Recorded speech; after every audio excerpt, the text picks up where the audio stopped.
जितेंद्र, आपने बहुत अच्छी बात की। आपने कहा कि आदमी को, मनुष्य को, हर इंसान को अपने आप को बताना पड़ेगा। तो मैं ये प्रश्न क्या और वो कितने स्तर पे होती, आप हमारे लिसनर्स को बताएं कृपया करके। प्रमोद, बहुत मेरा लाइफ अच्छा होता, काश ये मेरे करने लायक कहाँ, मैं ये कहाँ कर सकता हूँ। इस तरह के जो व्यक्ति होते हैं वो अपनी ज़िंदगी में कुछ खास कामयाबी नहीं ले पाते हैं। दूसरे स्तर की आत्मचर्चा की अगर मैं बात कहूँ, यह बड़ी धोखेबाज आत्मचर्चा है। यह व्यक्ति को बहुत धोखे में रखती है।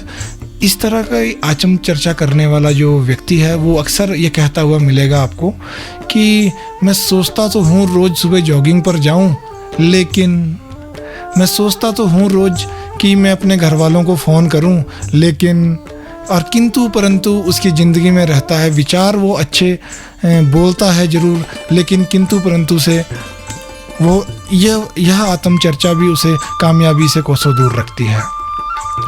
तीसरे स्तर की जो आत्मचर्चा है वो बहुत, यहाँ पर व्यक्ति एक निश्चय अपने मन में ले चुका होता है कि नहीं, मुझे कामयाब होना है, और वह अपनी बोलने की उसकी जो शैली होती है वो बदल चुका होता है।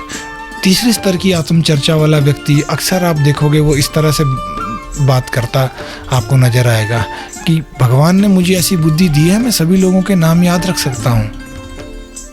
अब ऐसी कोई बात नहीं है, कितना भी जाम और कितनी भी मुश्किल रोड हो, मैं अच्छा ड्राइव कर सकता हूँ।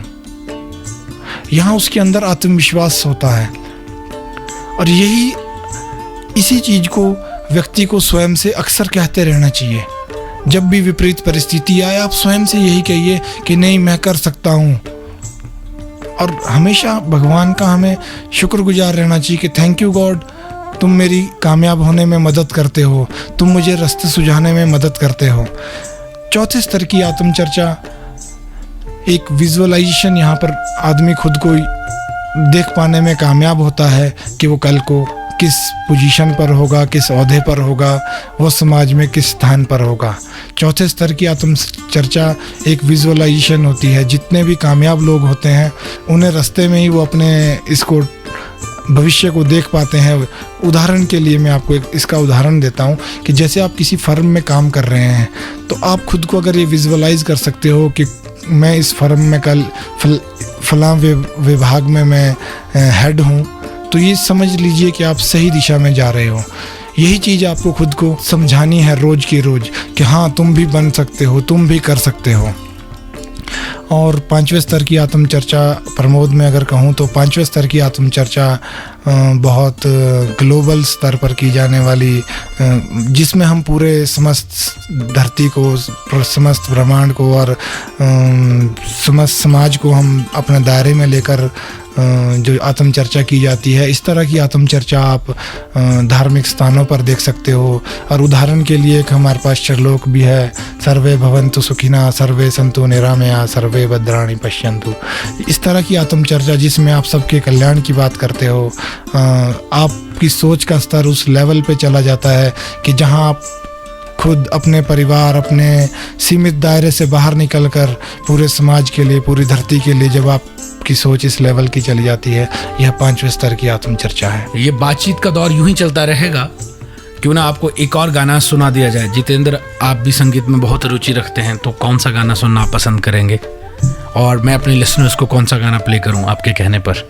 मैं पुराने अगर सिंगर्स की बात करूं, वैसे नए पुराने में हर तरह का संगीत सुनता हूं, लेकिन मैं चाहता हूं मेरा जो पसंदीदा गायक मुकेश जी रहे हैं, मैं उनका कोई गीत सुनना चाहता हूं। और अगर हो सके तो आप ये गीत सुना दीजिए, किसी की मुस्कुराहटों पे। किसी की मुस्कुराहटों पे हो निसार, किसी का दर्द मिल सके तो ले उधार, किसी के वास्ते हो तेरे दिल में प्यार, जीना इसी का नाम है।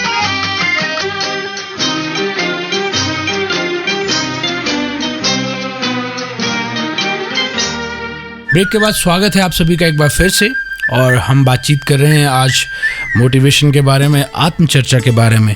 ब्रेक पर जाने से पहले आपको जितेंद्र यानी कि आपका जीतू ने बताए बहुत से अच्छे टिप्स और किस तरह से 5 स्तरों पर कर सकते हैं आप आत्मचर्चा।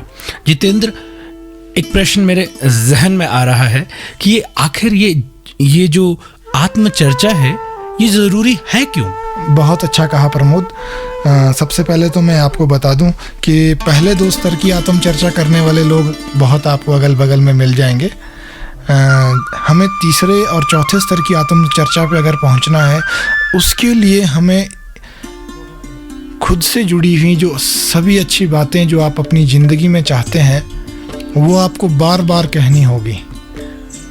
वो इसलिए क्योंकि हमारे 2 मन होते हैं, चेतन मन और अवचेतन मन।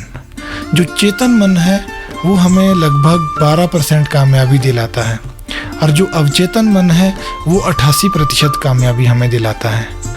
आत्मचर्चा के लिए मैं सबसे अच्छा आपको एक उदाहरण के तौर पे आपको बताना चाहता हूँ कि आप अपनी लाइफ में, आप कुछ भी अपनी ज़िंदगी में कुछ भी काम कर रहे हैं तो आप किस तरह की एक आत्मचर्चा बनाएं और रोज़ सुबह आप वो खुद से उस आत्मचर्चा को दोहराएं। दिन में ब्रेक मिलती है, आप अपने काम में हैं, उस आत्मचर्चा को आप दोहराएं, बार बार वही बात कहें। आप खुद से जुड़ी हुई कुछ लाइंस तैयार कर लें।